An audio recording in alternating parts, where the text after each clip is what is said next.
السلام علیکم ورحمۃ اللہ وبرکاتہ۔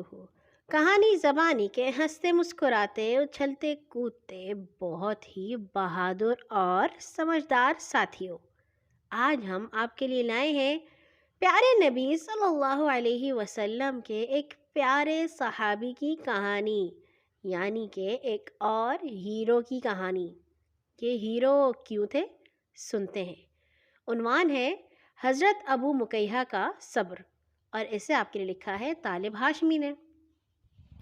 جس زمانے میں ہمارے رسول پاک صلی اللہ علیہ وسلم نے لوگوں کو اللہ کے سچے دین اسلام کی طرف بلانا شروع کیا، مکہ میں ایک غریب آدمی ابو مکیہہ غلامی کی زندگی گزار رہے تھے۔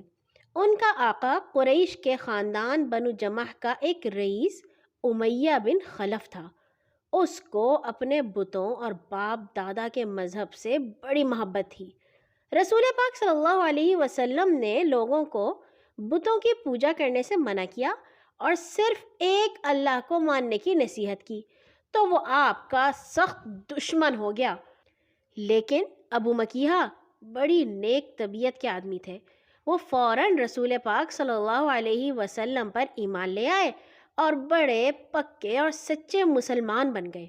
امیہ کو معلوم ہوا تو اس کو سخت غصہ آیا اور اس نے مکیہہ پر طرح طرح کے ظلم ڈھانے شروع کر دیے۔ اس ظالم نے اپنے خاندان والوں سے بھی کہہ دیا کہ جب تک ابو مکیہہ اسلام سے توبہ نہیں کرتا اس کو خوب سزا دو۔ یہ بے رحم لوگ دوپہر کے وقت حضرت ابو مکیہہ کو تپتی ہوئی ریت پر اوندے منہ لٹا دیتے اور پیٹھ پر ایک وزنی پتھر رکھ دیتے تاکہ ہل جل نہ سکیں، پھر انہیں بڑی بے دردی سے پیٹتے یہاں تک کہ وہ بے ہوش ہو جاتے۔ جب ہوش آتا تو ان کی زبان سے یہی نکلتا کہ اللہ ایک ہے اور محمد اس کے سچے رسول ہیں۔ ایک دن ظالم امیہ نے حضرت ابو مکیہہ کے دونوں پاؤں میں بیڑیاں ڈالی اور انہیں بری طرح گھسیٹتا ہوا باہر لے گیا۔ دوپہر کا وقت تھا اور سورج آگ برسا رہا تھا۔ امیہ کا بیٹا صفوان بھی ان کے پیچھے پیچھے وہاں پہنچا اور ابو مکیہہ سے کہنے لگا، کیا میرا باپ تیرا رب نہیں ہے؟ انہوں نے جواب دیا، ہرگز نہیں، میرا رب اللہ ہے جس نے سب کو پیدا کیا ہے اور جو سب کو روزی دیتا ہے۔ صفوان کو اس جواب پر سخت غصہ آیا اور اس نے ابو مکیہہ رضی اللہ تعالیٰ عنہ کا گلا اس زور سے دبایا کہ ان کی زبان نکل پڑی اور ان میں ہاتھ پاؤں ہلانے کی طاقت بھی نہ رہی۔ اتفاق سے اس وقت حضرت ابو بکر صدیق رضی اللہ تعالیٰ عنہ ادھر سے گزرے۔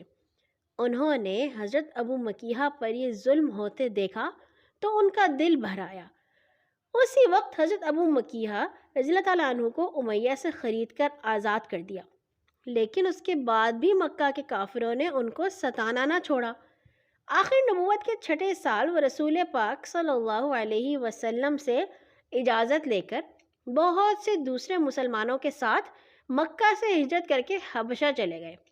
اللہ کے راستے میں مصیبتیں جھیلتے جھیلتے ان کی صحت بگڑ گئی تھی اور وہ بہت کمزور ہو گئے تھے، لیکن پھر بھی وہ ہر وقت اللہ کا شکر ادا کرتے رہتے کہ اس نے انہیں اسلام کی دولت عطا کی۔